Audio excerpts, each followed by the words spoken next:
இந்த உலகத்தில் பல வாலிபர்கள் எண்ணிக்கொண்டார்கள், பெண்களோடு பேசுவதும் பழகுவதும் தான் இன்பம், அந்த பெண்ணை திருமணம் செய்வதுதான் இன்பம், அதைவிட உலகத்திலே எதுவும் மேலானதில்லை என்று.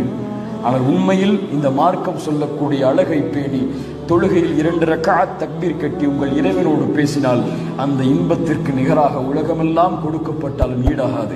அன்த வலியி ஃபித் துன்யா வல் ஆখিরা, இறைவா நீதான் இந்த உலகத்திலும் என் தோழன், நாளை மறுமை என்று வரப்போகிறது, அதில் வரக்கூடிய பிரச்சனைகளுக்கும் சிரமங்களுக்கும் நீதான் தோழன்.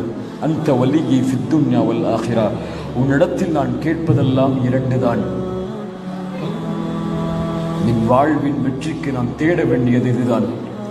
தவஃபனி முஸ்லிமா வ அல்ஹிக்னி பிஸ்ஸாலிஹீன், இறைவா நான் மரணிக்கும் போது என்னை முஸ்லிமாக மரணமாக செய்துவிடு, நல்ல மனிதர்களோடு என்னை கொண்டு போய் சேர்த்து விடு யா அல்லாஹ்.